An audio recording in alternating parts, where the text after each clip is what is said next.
Why do you need so many EQs in your mastering chain? Well, technically, I don't, but I have the luxury of having multiple EQs. Now, in this mastering chain here, we've got the Vertigo VSE, the SPL PQ, the Kush Clariphonic, the Buzz REQ 2.2, the Golly Porter Grinder, and two dynamic EQs, Golly Cross Compression EQ and the Golly Dynamic EQ. Now, like I said, technically speaking, don't need all these EQs, but it's nice to have them. Look, if you had a mastering chain and you had one EQ, one EQ is plenty enough, right? For me, now look, certain EQs are better for certain things. The PQ here, brilliant for the low end. Low end is amazing on the PQ. The Vertigo VSE, brilliant for the high end and like sub frequencies down at 40 hertz. The Buzz, that's an all-round great EQ. The Porter Grinder, that's a really subtle kind of more of an enhancement EQ. So each EQ is slightly different. So it's nice to have different flavors as you run through the chain.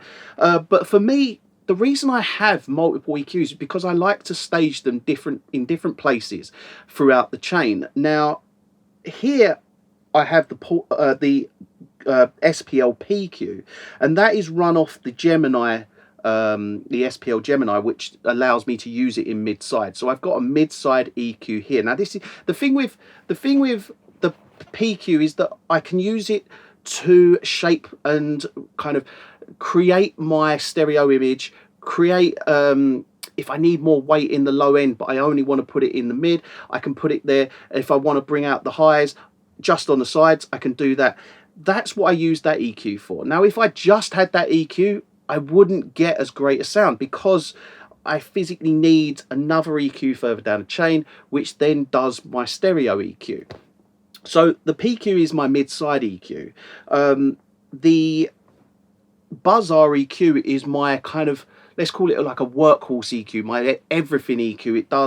It does my stereo EQ perfect. It's a brilliant EQ. So that's very much not necessarily for surgical EQ. That's the PQ. That's what I'm using the PQ for.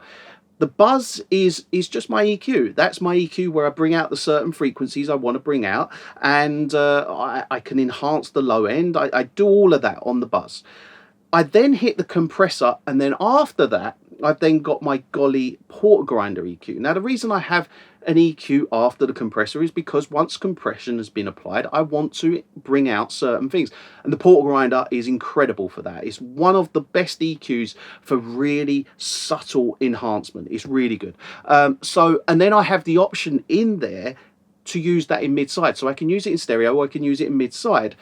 And personally, I generally always use it in mid-side because once I get to the compression, I've already applied mid-side EQ, I've already applied stereo EQ, I then hit the compressor. After the compressor, I've then got the ability to shape that sound a little bit more. I can bring out the highs, I can bring out some of the lows that the compression has maybe taken away, and I can enhance those certain bits. So that's kind of why I've got so many EQs. And then further down the chain, I've got the dynamic EQ. So after the compression, after that little Golly EQ, I've then got the Golly dynamic EQs, which I then use to just, if I need to use any dynamic EQ, like let's say, for instance, the snare is popping out a bit too much, get that EQ, find that snare, and just set a dynamic EQ. So every time that threshold's hit, it's just giving it a little bit of a kind of a slight little gain reduction. And yeah, that is why I use so many EQs. I mean, it's not a massive amount, really, in terms of a mastering chain. I mean, I've seen people before, they've commented and said, why do you need 6 EQs? Why do you need this? Well, this is why. Because, look, at the end of the day, I'm in a luxury position where I can buy and tailor equipment to specific needs. Now, if I couldn't do that, I'd buy the Buzz REQ and just have that one EQ. I'd then not be able to apply mid-side, but you know, if you're able to get one EQ, that's the EQ I would use. And I know personally that I wouldn't necessarily get the right sound. I wouldn't get as good a sound as I can get without the PQ, and I know full well without the Golly I wouldn't get that enhanced sound after the compression, which quite honestly sounds incredible once compressed. It brings out the top. I can use the sides really well on that, just bring out the sides and really enhance the sides after compression. So it's a case of, you know, most people will have EQ, compression, limiting, for instance, whereas I like to go mid-side EQ, stereo EQ, compression, mid-side EQ, and dynamic EQ, and then limiting. It's a luxury position that I'm in where I can have all these EQs. If you're not necessarily in that position, one EQ will do you goods. Then do some processing EQ, do your surgical EQ in the box. But yeah, that's why I have multiple EQs.